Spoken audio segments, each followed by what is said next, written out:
आज हम लोग क्लास 10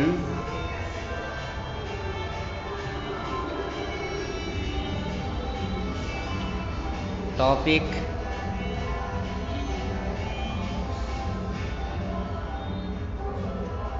दो चर वाले रैखिक समीकरण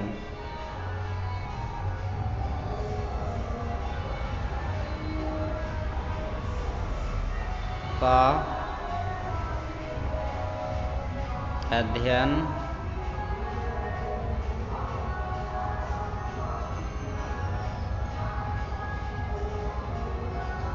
करेंगे।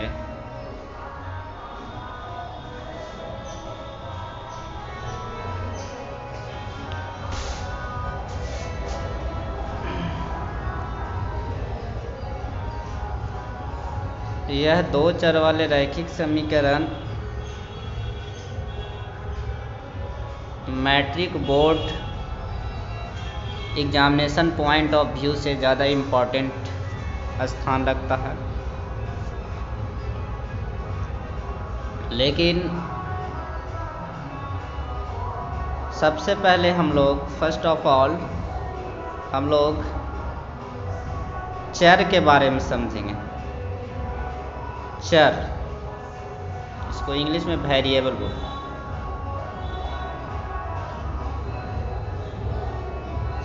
चर का अर्थ होता है जिसका मान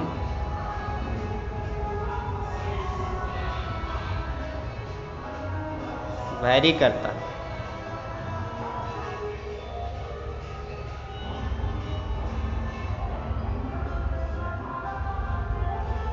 या अर्थात बदलता है।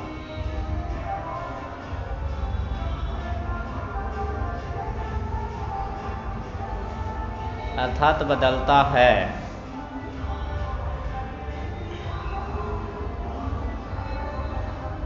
जैसे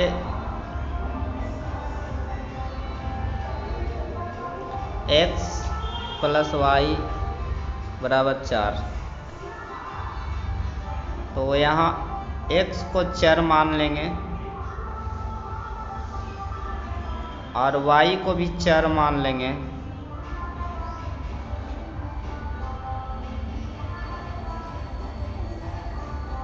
क्योंकि x और y दोनों कोई भी मान को ग्रहण कर सकता। x और y दोनों कोई भी मान को ग्रहण कर सकता है। यहाँ हम देख रहे हैं, इसका मतलब क्या हुआ? x और y कोई भी मान को ग्रहण कर सकता है। इसका मतलब हुआ कि x और y के भिन्न भी मान हो सकते हैं, वैरी कर सकता है। जैसे मान लेते हैं 1 अगर x का मान रखें और y का मान 3 रखें, ऐसा भी हो सकता है। दोनों को जोड़ेंगे, यहाँ 3 और 1 4 हो जाएगा। यहाँ 2 भी हो सकता है और 2 भी हो सकता है। बदल गया, फिक्स मान नहीं, 2 मान हो गया x का, y का भी 2 वैल्यू मिल गया। यहाँ 3 और 1 भी रख सकते, 0 और 4 भी रख सकते। इस प्रकार हम देख रहे हैं कि यहाँ x का वैल्यू 1 से 2, 2 से 3, 3 से 0, y का वैल्यू 3 से 2, 2 से 1, 1 से 4 वैरी कर रहा है, बदलता है। इसलिए इसको हम चर कहते हैं। दूसरा पॉइंट है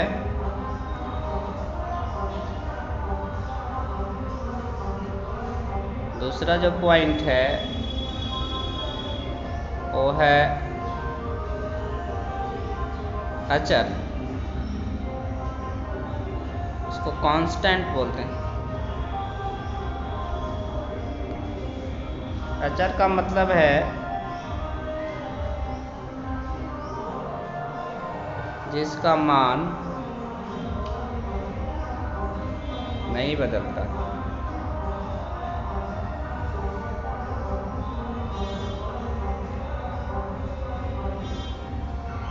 नहीं बदलता है का मतलब है अचर रहता।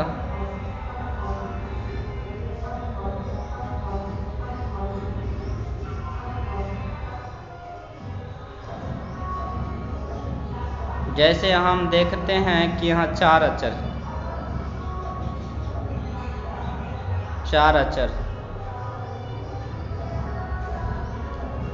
क्योंकि x y तो बदल जाता है, x और y यहाँ बदल रहा है, लेकिन चार्ज स्थिर नहीं बदलता।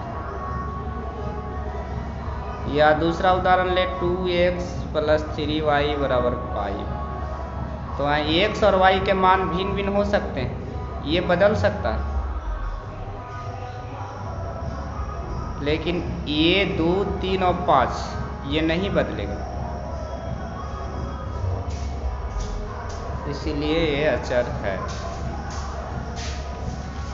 अब इसके बाद नेक्स्ट पॉइंट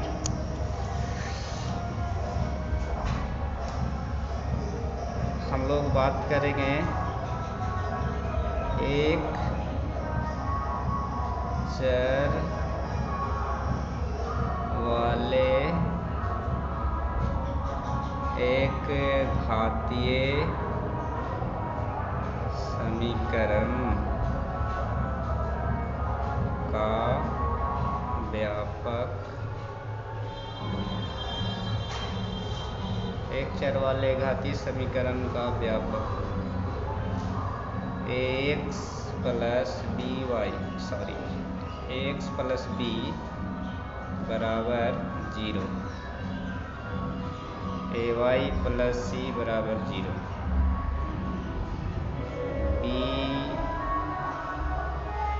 t + m बराबर 0। इस प्रकार से होता है। आपको लिंक देंगे, देखिएगा मेरा यूट्यूब पर वीडियो, जाइए लिंक दे देंगे, देखिएगा यूट्यूब। तो इसको फर्स्ट मान लेते हैं, सेकेंड मान लेते हैं, थर्ड मान लेते हैं। तो यहाँ चर x है,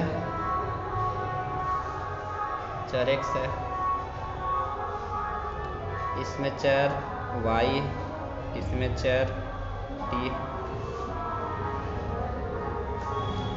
अचर की बात करें,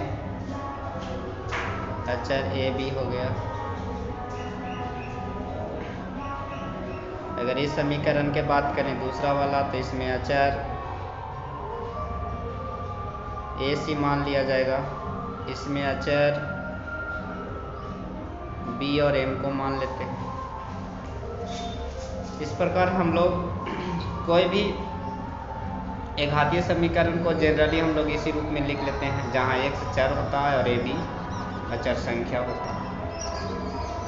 उदाहरण अगर दें तो इसका उदाहरण हो जाएगा, एग्जाम्पल में आप लिख सकते हैं 2x + 3 बराबर 0।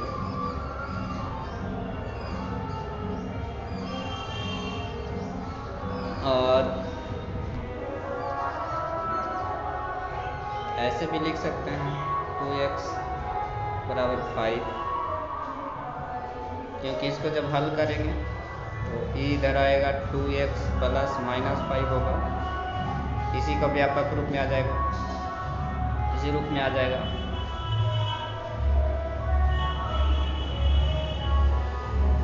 तो ये सब उदाहरण है। इसका हल अगर निकालें तो हल एक होता है, एक और केवल एक हल।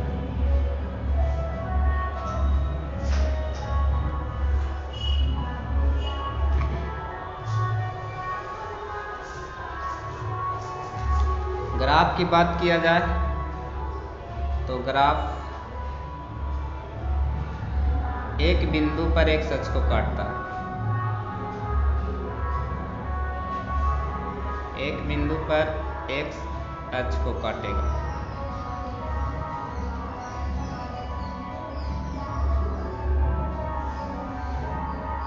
पिक्सेल्स को काटेगा, क्योंकि यहाँ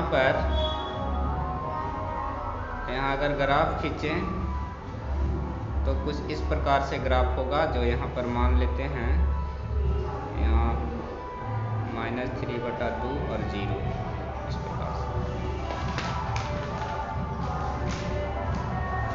अब हम लोग दो चर वाले घातीय समीकरण का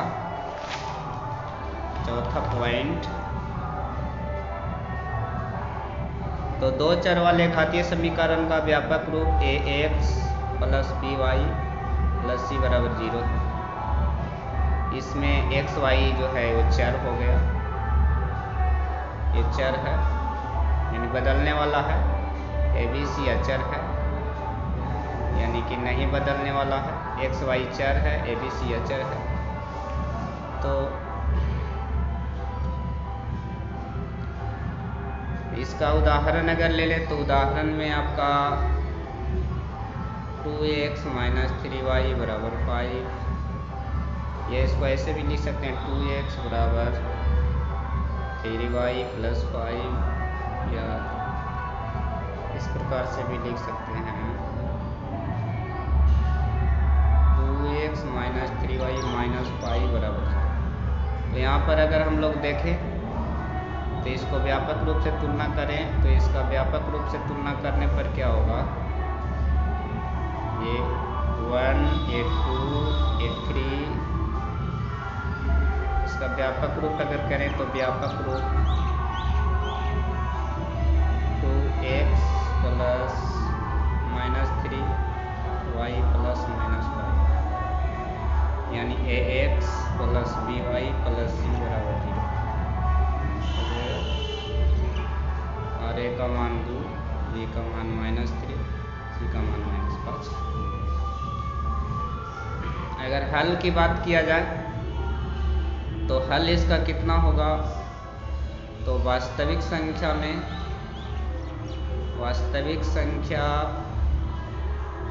के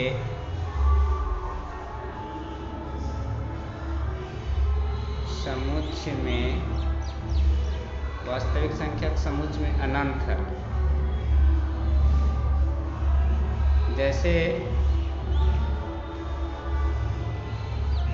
जैसे अगर मान लेते हैं x + y = 4, तो इसका हल का मतलब हुआ हल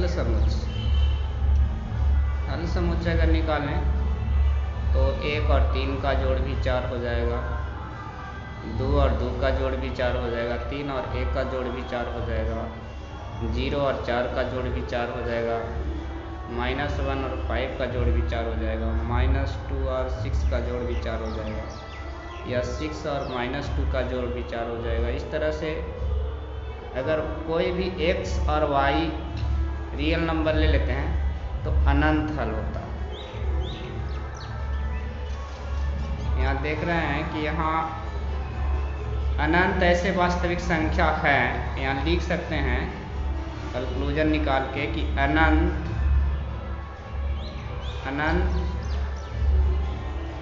ऐसे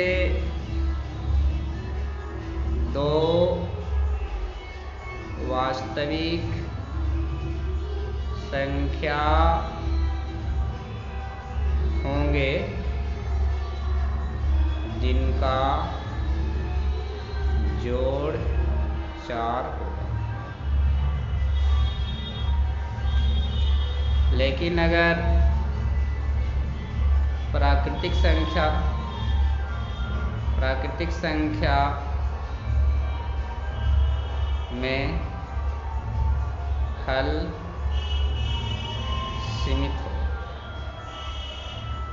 प्राकृतिक संख्या में हल सीमित होगा, मतलब सीमित करने का मतलब है कि कुछ जिनको हम गिन सकते हैं, गिना जा सकता है। जैसे हो गया 1 3 दोनों प्राकृतिक है, 2 2 दोनों प्राकृतिक है, दोनों का जोड़ 4 है, इसका भी जोड़ 4 है। यहाँ x का मान हो गया, ये y का हो गया, ये x का हो गया, y का हो गया। इस प्रकार से देखते हैं कि 3 1, ये x का मान है, y का 4 है। इसको हम गिन सकते हैं, इसलिए सीमित हल है, इसीलिए इसको हम सीमित कहेंगे।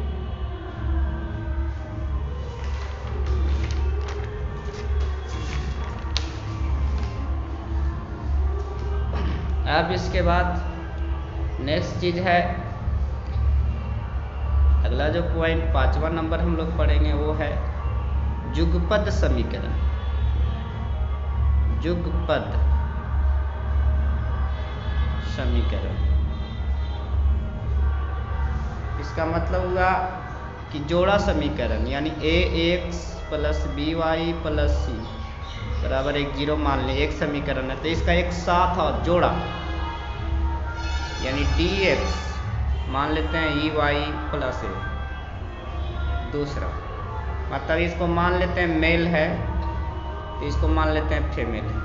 अब जोड़ा लग गया, अब जोड़ा लग गया, जहाँ जोड़ा लग गया तो उसको युगपत समीकरण कर देंगे।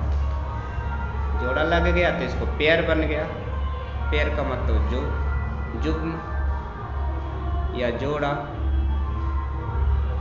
तो इसको बोलेंगे, जब दो समीकरण हो जाए फर्स्ट और सेकेंड, तब इसको बोलेंगे युगपत समीकरण। इसको हल की बात करें, उदाहरण ले, तो उदाहरण एग्जाम्पल लें, तो एग्जाम्पल में हो जाएगा 2x प्लस 3y बराबर मान लेते हैं 5, एक इक्वेशन, और x प्लस y बराबर 2। अब दोनों समीकरण लिख दिए, अब ये युगपत हो गए।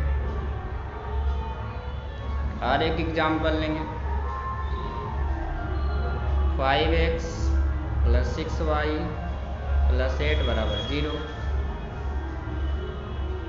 ये युगपत नहीं, ये सिंगल छोड़ देंगे तो युगपत नहीं, इसका जोड़ा लगाइए, तो एक और लिख 3y प्लस 2x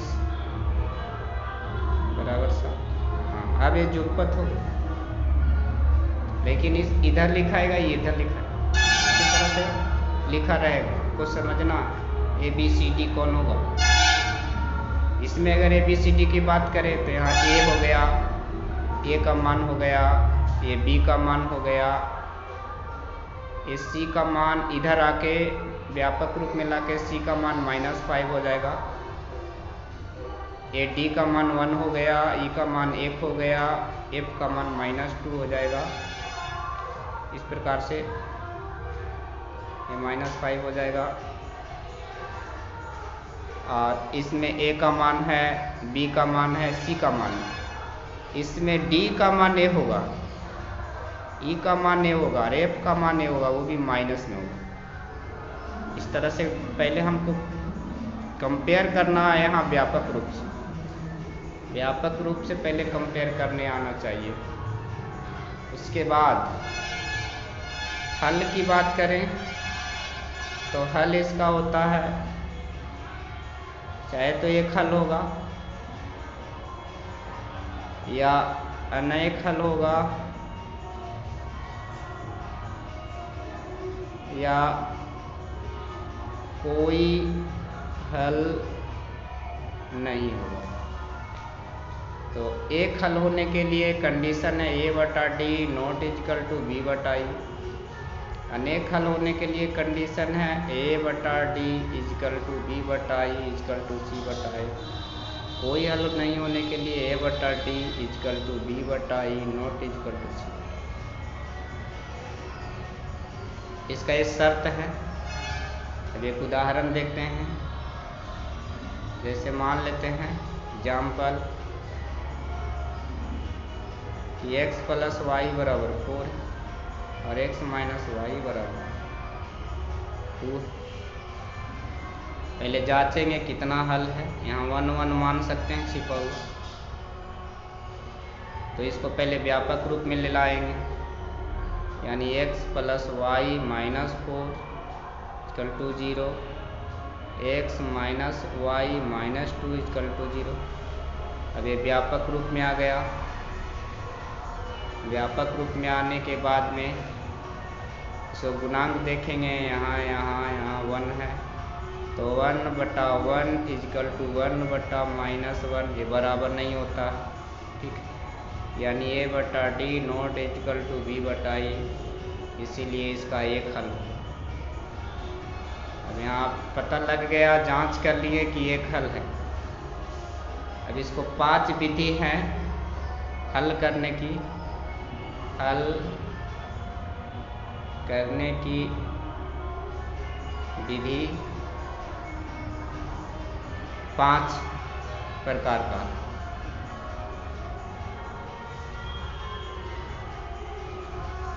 तो जिसमें एक विधि का नाम है लुप्तीकरण विधि। ज़्यादा आसान लगता है बच्चों को, इसीलिए इसी की चर्चा करेंगे। बाद में हम दूसरा बार में आप विधि का वर्णन करेंगे। x + y = 4, यहाँ लिख लेंगे समीकरण फर्स्ट। x - y = 2, समीकरण सेकेंड। जोड़ देंगे, कट गया, x 2x = 6, x का मान 6/2 बराबर काट देंगे तो 3 दूनी 6, 3 आ गया। इस प्रकार x का मान समीकरण फर्स्ट या सेकेंड किसी एक में रख देंगे। रखने पर y बराबर हमको 1 मिल जाएगा। इस प्रकार हम देखते हैं कि 1 और 3 आंसर हल आ जाता। ठीक है, अगले वीडियो में हम लोग फिर मिलते हैं। चैनल को सब्सक्राइब कीजिए।